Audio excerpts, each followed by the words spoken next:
Esse é o Ancapso e nós vamos falar agora sobre a situação na Venezuela, que teve uma reviravolta agora com um dos diretores do CNE acusando o Maduro de fraude, dizendo que, olha só, a eleição foi fraudada.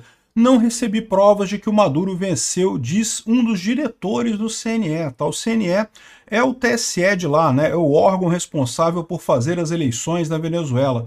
Vamos entender esse caso aqui, isso muda alguma coisa? Na verdade acaba que não muda muito, porque vocês sabem, né? O Maduro continua mandando em todo mundo lá. O diretor do CNE que falou isso está escondido, porque sabe que se pegarem vão prender ele, né? Infelizmente a situação é essa, mas tem protestos mais acontecendo por lá, né? Pois bem, como a gente falou, né, a Venezuela está numa situação muito complicada, uma situação parecida com Alexandre de Moraes aqui no STF. Todo mundo sabe que teve golpe, todo mundo sabe que as coisas são absurdas, que está tudo fraudado, que não tem nada de verdade ali, só que como as pessoas estão em posições de poder, não se consegue fazer nada com relação a isso, né? O Maduro está sentado lá na presidência da Venezuela, ninguém consegue tirar ele. O Alexandre de Moraes está sentado lá no STF, qualquer um que criticar ele pode ser preso, pode ser envolvido em algum desses processos absurdos que ele abriu.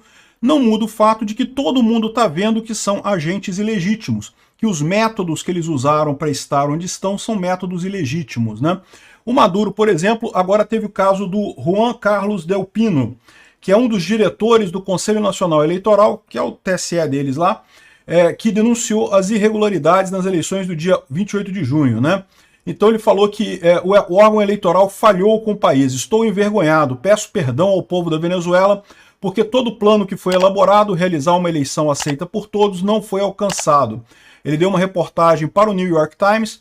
Ele é um diretor do CNE que é alinhado à oposição a Maduro, está escondido com medo de sofrer represálias do governo, o que faz sentido, né? O pessoal aqui também, o Eduardo Tagliaferro, o pessoal também, todo mundo com medo do Alexandre de Moraes, porque o Alexandre de Moraes pode retaliar mesmo, né? O Del Pino denunciou irregularidades no processo eleitoral. Em comunicado publicado no X, ele disse que citou retirada de testemunhas da oposição durante o encerramento das mesas receptoras, interrupção da transmissão dos resultados devido a um suposto ataque hacker, houve silêncio e atrasos não explicados, segundo ele, né? A oposição apresentou as atas, né? A gente viu isso, as atas foram inclusive validadas por vários estudos, já mostrando que as atas são legítimas, as atas apresentadas pela oposição. A gente mostrou as atas aqui, tem repositório na internet com todas as atas para você conferir, com a assinatura do mesário, com tudo certinho. E a questão da totalização é só você fazer a conta, né? Tendo as atas, os boletins de urna, como são aqui no Brasil, né? Essas atas eleitorais lá na Venezuela equivalem aos boletins de urna aqui no Brasil. E aqui no Brasil muita gente fala com isso, não, porque o TSE, eu não sei, o problema é na contagem dos votos, que o TSE diz que faz numa sala escura, não sei o que lá.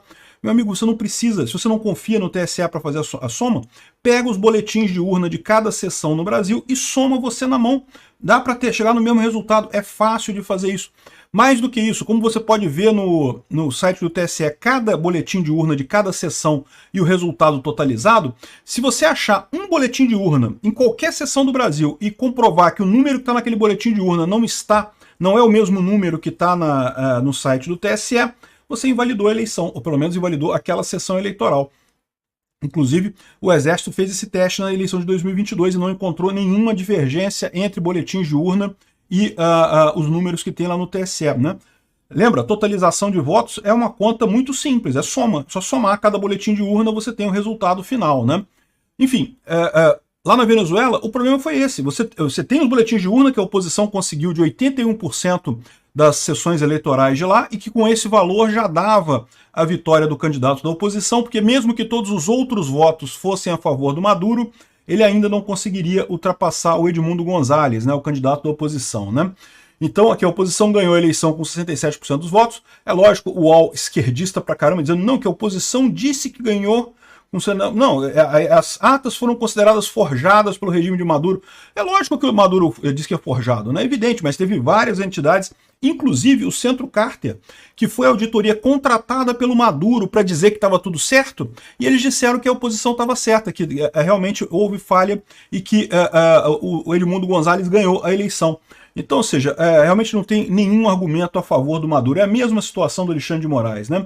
E agora o Juan C. Del Pino, que é esse diretor lá do CNE, publicou aqui a informação dizendo justamente que realmente é um absurdo o que aconteceu. O Tribunal Superior da Justiça lá da Venezuela, que é o equivalente ao STF aqui do Brasil, disse que o Maduro ganhou e acabou a contestação e coisa e tal. O detalhe é, todo mundo nesse tribunal, ou a imensa maioria desse tribunal, foi empossado pelo próprio Maduro, né? Então é o que eu falo para vocês, esse é o grande problema quando ditaduras se encastelam dentro de governos, né? Começam a usar o poder institucional para se livrar de críticas, para acusar os outros de querem acabar com o regime democrático, né? E aí quem falar contra o meu regime está querendo acabar com o regime democrático, né? O Maduro está falando a mesma coisa que fala o Alexandre de Moraes aqui. Qualquer um que critique ele, que critique o STF, está querendo acabar com a democracia no Brasil, né?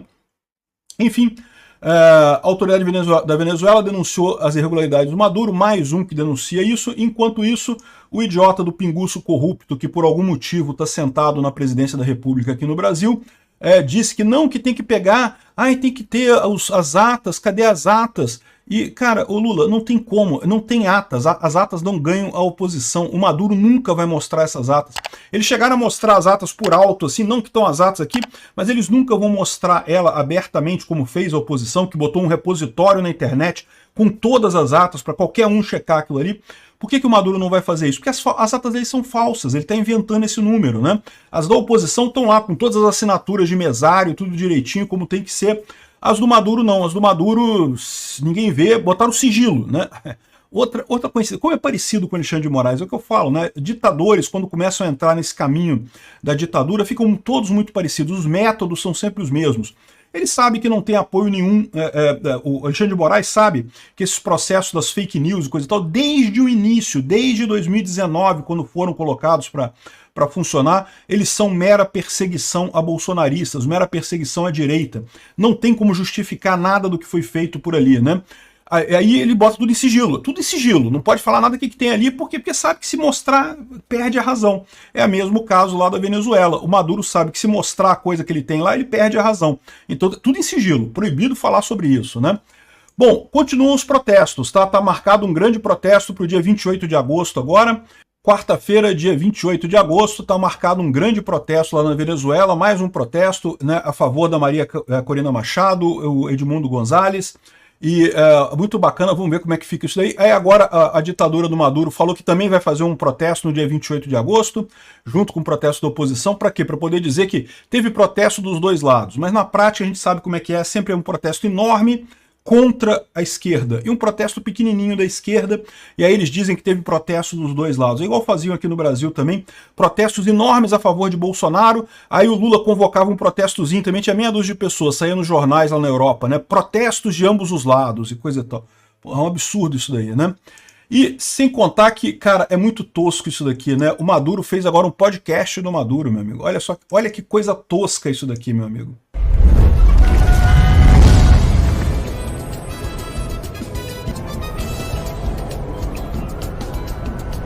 Vou até tirar o som aqui, porque a musiquinha pode dar problema, né? E aí quando o Maduro entrar, eu boto aqui. Aí o Maduro entra aqui. Com Maduro Podcasts. E ainda fala errado, né? Podcasts. E aí no primeiro podcasts dele, ele falou que o Elon Musk tem um pacto com Satanás e pratica rituais ocultistas de Mussolini e Hitler. Caramba, consigo ver o pessoal da esquerda aqui do Brasil falando a mesma coisa. Aliás, o Alexandre de Moraes também não gosta do Elon Musk, não. Capaz de ter a mesma opinião que o Maduro, né? Cada vez mais parecidos os dois, né?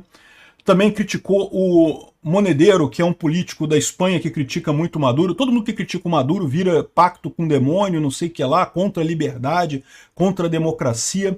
Uma palhaçada isso, né? Vamos continuar os protestos lá na Venezuela, cada vez mais gente vendo o que está acontecendo. A situação é essa. As instituições estão perdendo seus valores por conta disso. O pessoal não se dá conta que essa situação em que todo mundo sabe que é falho, mas o cara continua lá pelo poder institucional. Na verdade, diminui o poder institucional dele. A mesma coisa acontece com o Alexandre de Moraes. Quem que vai tirar o Alexandre de Moraes do STF? Provavelmente ninguém. Mas no final das contas, está todo mundo vendo as coisas que tem errado ali com o que ele está fazendo, com as decisões que ele está tomando, com os inquéritos que ele está fazendo. Ele está jogando no lixo o poder do próprio STF para se manter no poder, para conseguir achar que está tudo normal, que ele está ganhando a guerra.